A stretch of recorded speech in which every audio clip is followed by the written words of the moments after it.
Hey, everybody. Welcome to another edition of the Food Institute podcast. This week, we welcome Mission Plant founder and managing director David Benzaquen to the show, and we're going to be talking about all things plant based with a focus on emerging product types and the current investment environment for companies that are operating in that plant based space. But before we get started, I just want to remind you all to like, follow, subscribe, and share. I can't overstate how important it is to our growth. Word of mouth is still the best way for us to grow. So if you enjoyed this episode, please share it with your friends, family, and colleagues. And with that all the way, I'll welcome David to the show and I'll open up with just asking him how he's doing. So, how are you today, David? Very well, thank you. Thank you so much for having me. It's exciting to be here and to talk about this important topic. And I would agree. So I think the best place to start, I did note that you were the founder and managing director of Mission Plant, but I think that's selling you a little bit short. So I was hoping you could share a little bit about your background and how you kind of came to your current place in the plant-based food industry. Sure. So I've spent my whole career in the industry as a consumer, actually, long before the industry. I've been plant based as a consumer for 21 years. And I came to this movement or industry, or whatever we want to call it, through a passion for the ability of any person to make a massive impact on the planet, on health, and on animals with simple dietary choices. With whether or not somebody chooses to eat this way all the time, like I do, I love that every time you sit down to eat, every time you shop, you can choose things that make a difference. And that really empowered me at a young age and excited me. And so, after a few years of working in environmental, animal, and health advocacy work, in 2010, I switched into the industry and I launched a firm called Plant Based Solutions, doing brand management and strategy consulting for plant based CPG companies.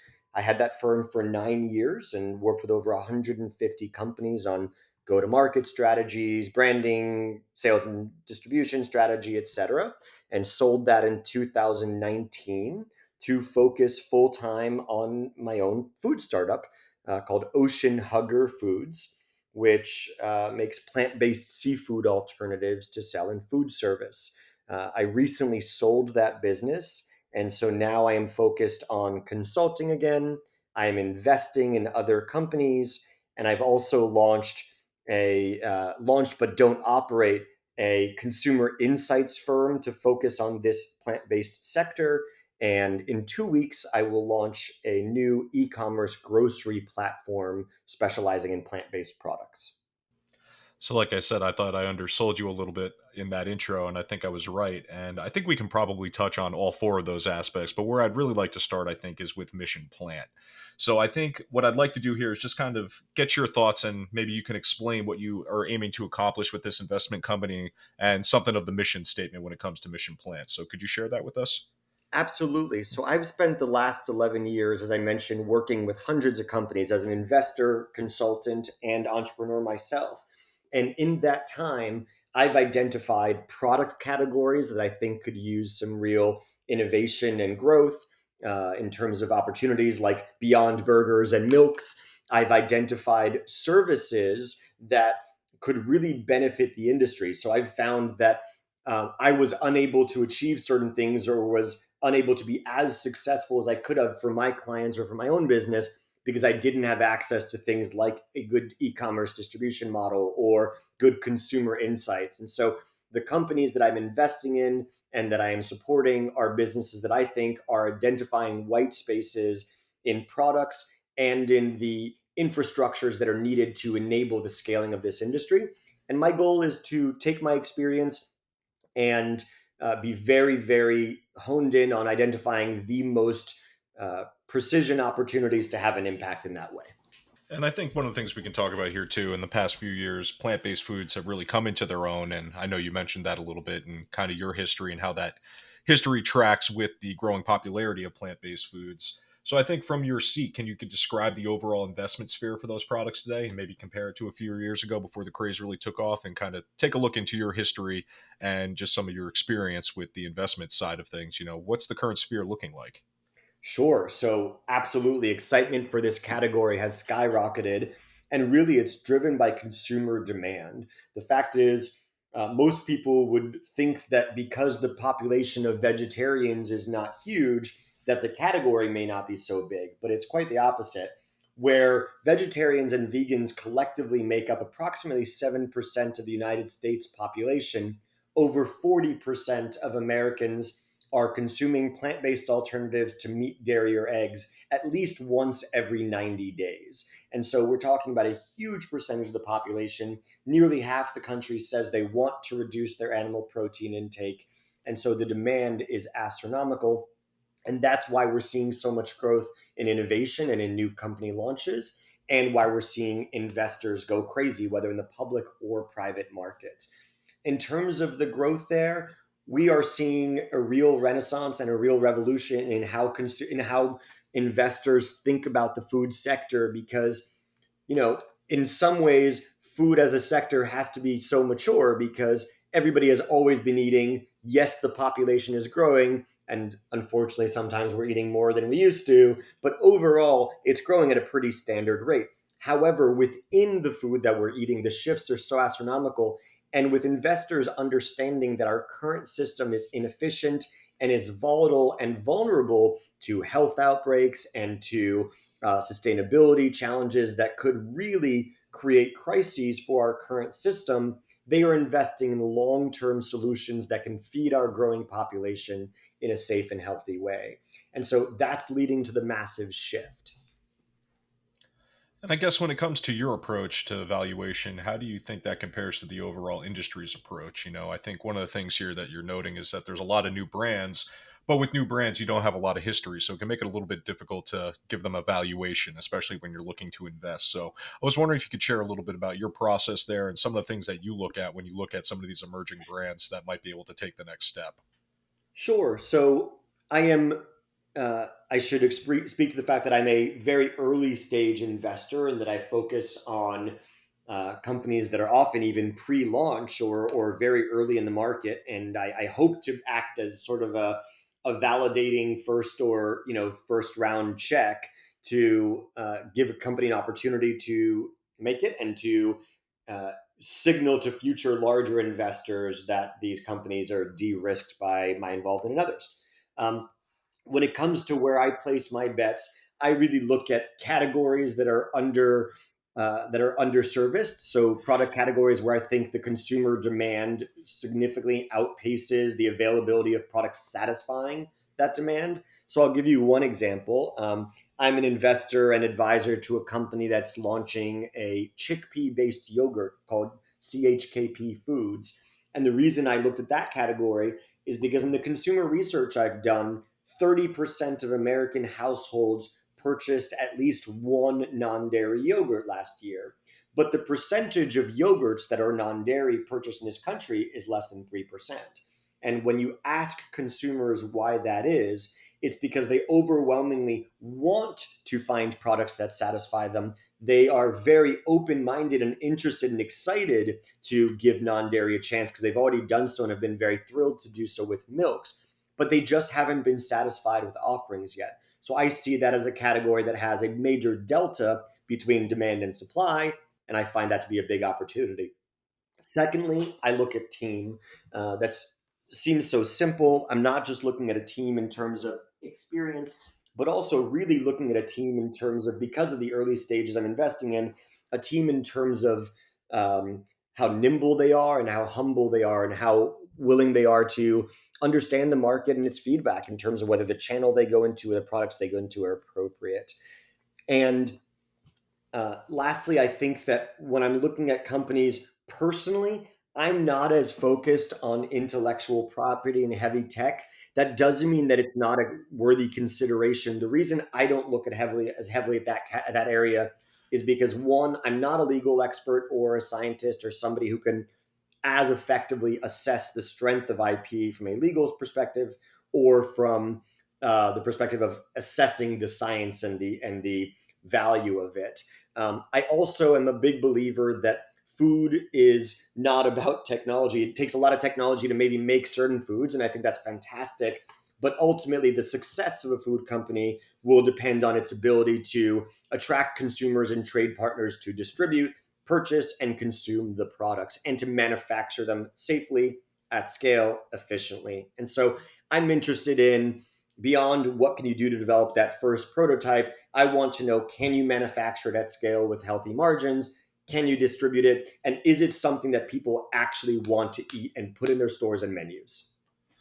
Yeah, there's a couple things I'd like to respond to there, and I agree wholeheartedly. At the end of the day, I would imagine most products rely on some sort of consumer sentiment and attachment, but food especially has a very special place in cultures across the world and especially in American culture. So unless you can get customers really riled up and, looking for that product and want to have that connection with it, I think you're going to have trouble. And I think that plays into the next question. You brought up that yogurt-based dairy product, the chickpea-based yogurt product, and I think that's a little bit different than what most people think of when they think of plant based foods. Obviously, ground beef analogs have come and gone over the last couple of years. Almond milk and other types of alternative milks have also been very popular.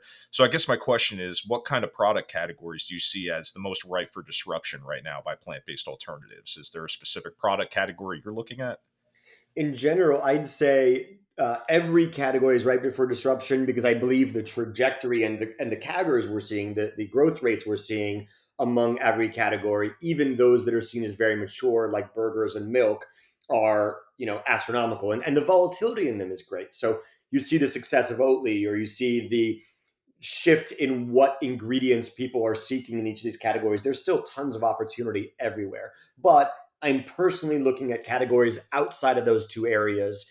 I'm very interested in things like deli meats, and I've invested or have partnered with a company accordingly. I'm very interested in whole cut meats like steaks, looking at categories that one might not think of, like pet food, where there's huge opportunity, and also at ways to improve, and bacon and pork products, and also at ways to improve existing products. So I have one company that's doing technological work to develop better tasting plant-based cheeses, or better melting plant-based cheeses, I should say. So I'd say cheeses, deli meats, seafood, non-milk dairy products, bacon, pet food. These are all categories that I'm really excited about. Pet food's an interesting one to me. At the Food Institute, we've really seen this pet humanization trend take off, especially during the pandemic. But that's not one line that I kind of connected there, those two dots. So maybe you could tell me a little bit more about plant based pet food. You're seeing any kind of consumer demand for that? Absolutely. So I'm an investor, a seed investor in a company called Bramble, which one can see at bramblepets.com.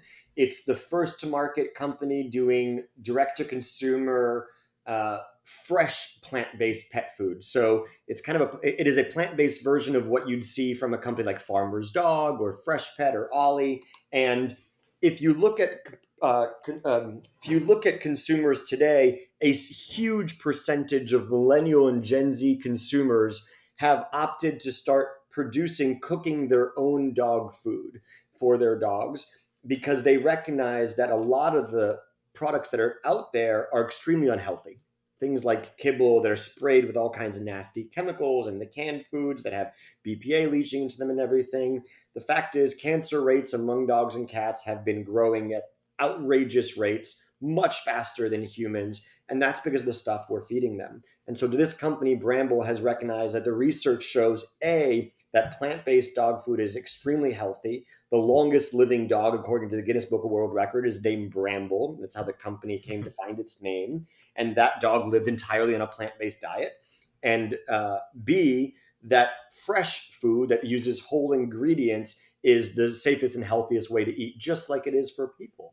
And so rather than having people have to produce their own food from scratch at home, this company is one that is solving that problem through convenience by shipping fresh food every week to homes. And so I'm super excited. You see the success of that category in non plant based areas, huge, huge growth for those companies. And I think this is the next generation of that, to say, the if you really want to get health for pets where it needs to go, this is a way to take the best of fresh and plant based together. That's really interesting. And I'd like to pull it back in. I think we could probably spend a lot of time talking about pet food as well, but I would like to kind of bring it back into the human side of food consumption. I think this is a good spot maybe to talk a little bit about Moonshot Collaborative. And I think you said earlier it's a company that helps brands test their products with plant based consumers. And I know you founded it, but aren't totally necessarily involved in the day to day operations. But I'm hoping we can leverage some of your expertise here. And I guess the first question I have is just what can you tell me about a typical plant based consumer? I know you talked earlier that it's not necessarily just a vegetarian or vegan. So I was hoping you can kind of get us into the mindset of what most plant based consumers look like. Absolutely. So plant based consumers are about 60 to 40 female to male. They are about half of them are millennials or Gen Y, with the other generations being about equally split. So Gen X is about 23% vegetarian. Gen Z and Boomers are both around 15%, and so you see a decent concentration around millennials. In terms of income, it's actually quite split. The largest segment is people who make an annual income of between $25,000 and $60,000 a year, with 45% of plant-based eaters falling into that bucket. 45% of falls above $60,000 in annual income, and about 10% at below $25,000 in annual income. In terms of other demographic makeup, percentage wise, about 75, this is in America, about 75% of plant-based consumers are Caucasian, but uh, per capita by category, other ethnic groups are just as likely or more so to be plant-based consumers. And geographically, one would assume that you'd see huge concentrations, or much larger concentrations on the coasts or in more blue leaning states. But the reality is, it's not like that at all. In fact, of the population we've identified of plant based consumers being those that eat plant based products at least once every 90 days, uh, there is a largest segment actually in the South, with 35% of the population in the South, 25% in the West, 21% in the Midwest, and only 19% in the Northeast. So it doesn't follow what people typically assume. And also politically, we find nearly an equal split between people who identify as liberal or conservative or Republican or Democrat to be eating plant based products. So motivations for these things are much broader than people think. And the number one motivation in terms of values for people to choose plant based products is health. And when people are looking for these new products that have some kind of health benefit, what categories are they mostly turning to? Do you find that most people enter plant based by going through that, ground beef analog or that burger analog, maybe almond milk, or is it someone that's looking for a product that's a little bit more specific? How do people get involved in plant based eating? Yes, certainly the first entree is usually through non dairy milks. So, of all the fluid milk in the US, about 15% comes from non dairy sources. So, for every 100 glasses of milk, 15 are from almonds or oats or soy or whatever. And that is significantly higher than other categories. In burgers, only about 1% of burgers sold in the US are plant based.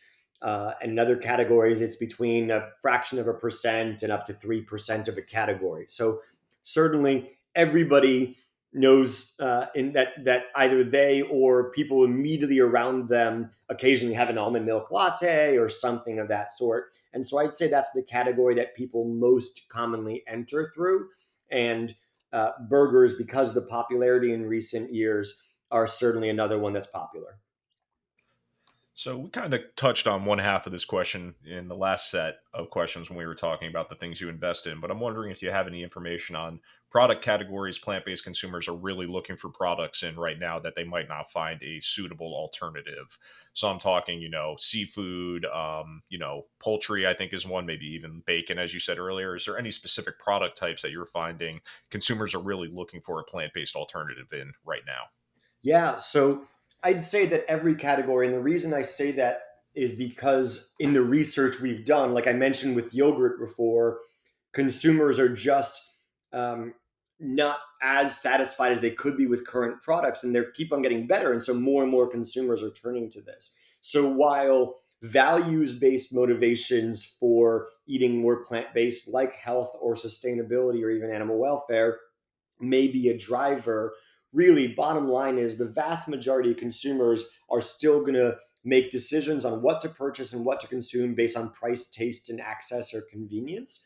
And that's why we see such growth in categories where we've seen the biggest shifts there and the biggest improvements there. So as innovation continues with the demand growing, as more money pumps into the space, and as we study and develop new plants for uses in these products, we are continuously improving on the taste, the texture, the nutrition, the functionality. And the appearance, aroma, smell, everything, look, everything of all these products. And so every day we're getting better and better. The nice thing is that plant-based sources are endless, and between aquatic plants and land plants, pulses, seeds, fruits, nuts, everything, they are endless. And so the potential for versatile applications and solutions is amazing, whereas animal-based sources can't change much. You can't change a cow, but you certainly can choose a different crop. And I think one of the things I want to talk about a little bit here too. I know, David, you said you're also a consultant in the space. You already brought up CHKP Foods and that chickpea-based yogurt that they're making. Plantcraft, which is a plant-based deli meat company. You said in prior talks that you've consulted with, and then even Juicy Marbles, which is a plant-based filet mignon maker.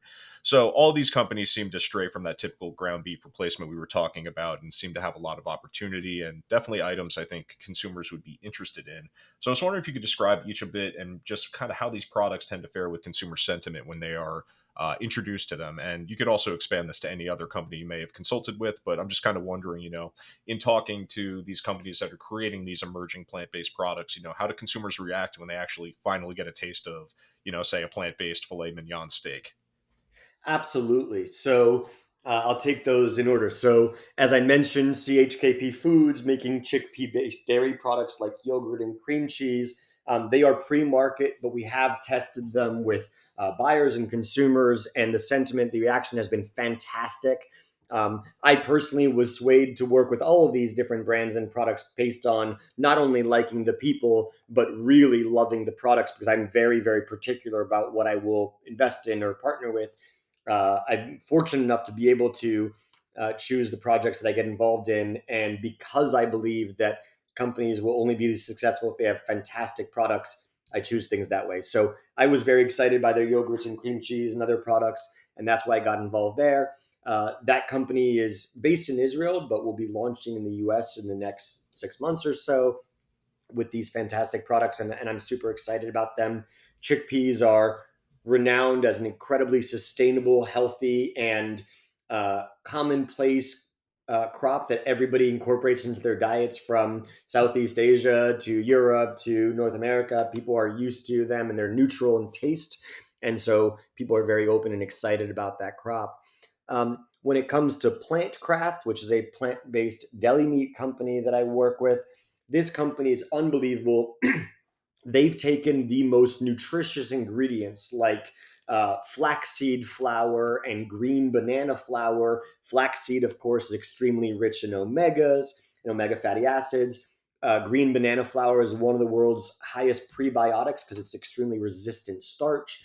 Grapeseed oil, which is upcycled from wine production. So they have these incredible, sustainable, and nutritious ingredients that they've used to make really delicious, clean label, entirely allergen free deli meats.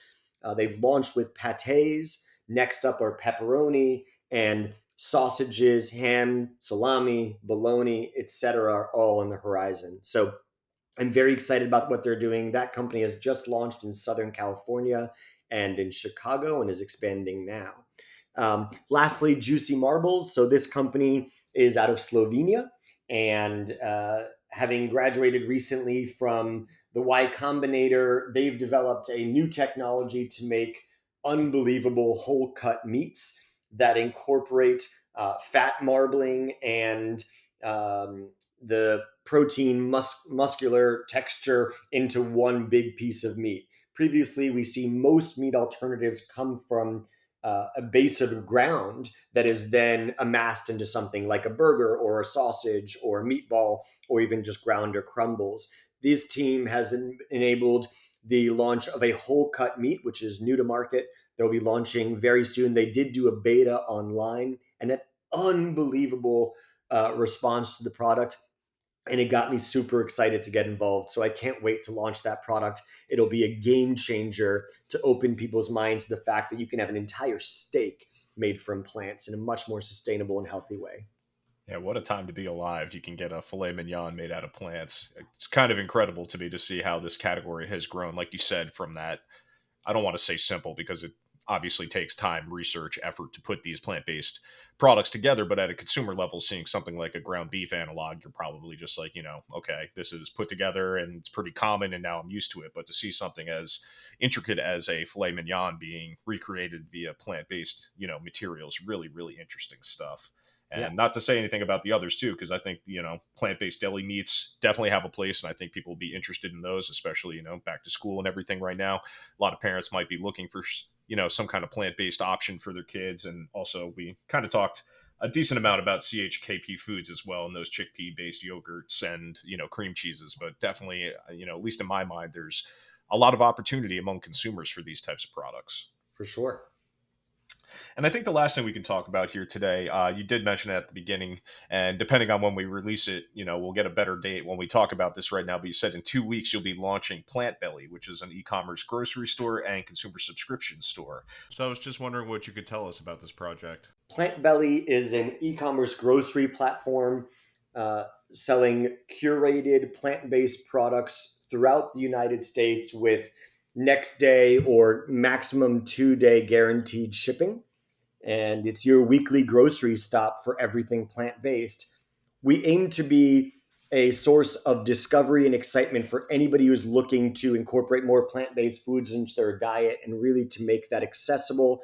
And when you come to the site, you can know that the products that are there have been heavily vetted to be only the best products. And I take that very seriously. We will not put anything on the website that we're not personally fond of and proud of, and that we don't feel represents the most delicious, wonderful experience in plant-based. And so it's a great way to get a curated journey where you don't have to spend time wondering what you're going to try. If you do want to try the most exciting new products, we have a monthly subscription box for discovery where you can try things that aren't even available always in your stores. And so it's a really exciting project that I can't wait to share with the world. And we're at plantbelly.com, and we'd love for people to come and check it out.